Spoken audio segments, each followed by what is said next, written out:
వైఎస్ఆర్సీపీ నేతలపై కుట్ర పన్నిన కూటమి సర్కార్ అక్రమ కేసులతో వేధిస్తోందని మండిపడ్డారు మాజీ మంత్రి కాకాణి గోవర్ధన్ రెడ్డి. ఆర్ఐ ఘటనా స్థలానికి రాకపోయినా దొంగ సంతకాలు పెట్టించి వైఎస్ఆర్సీపీ నెల్లూరు జిల్లా ఉపాధ్యక్షుడు వెంకట శేషయ్యపై కేసు నమోదు చేశారన్నారు. సీఐ సుబ్బారావు అవినీతి చిట్టా పెరిగిపోయిందని, సోమిరెడ్డి డైరెక్షన్లోనే ఇదంతా జరుగుతోందన్నారు. వైఎస్ఆర్సీపీ అధికారంలోకి వచ్చిన తర్వాత ఎవరినీ వదిలిపెట్టమని హెచ్చరించారు కాకాణి. శేషయ్య కుటుంబ సభ్యులను పరామర్శించారాయన. అండగా ఉంటామని భరోసా ఇచ్చారు. జిల్లాలోనే వెంకటాచలం స్టేషన్ అవినీతికి అక్రమాలకి ఈరోజు ఉండేటువంటి సిఐ సుబ్బారావు నేతృత్వంలో దాదాపుగా ఘోరమైనటువంటి పరిస్థితులు. ఎవరు వెళ్ళినా సరే మొత్తం జోబీలు ఖాళీ అయిపోతున్నాయని బాధ. జాతీయ రహదారుల మీద వాహనాలు వెళ్ళేటువంటి పరిస్థితి లేదు. ప్రతి బండిని ఆపాల్సిందే, లంచాలు వసూలు చేయాల్సిందే.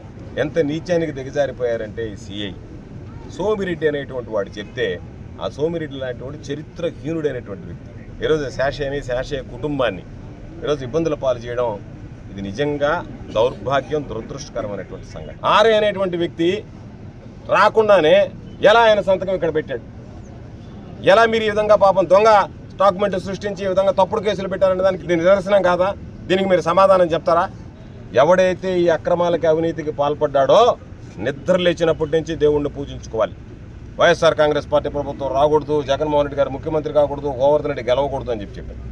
ఎందుకంటే వైఎస్ఆర్ కాంగ్రెస్ పార్టీ ప్రభుత్వం ఏర్పడి జగన్మోహన్ రెడ్డి ముఖ్యమంత్రి కాగానే ఇలా పాపాలన్నిటిని శాపాలలాగా వెంటాడతాయి.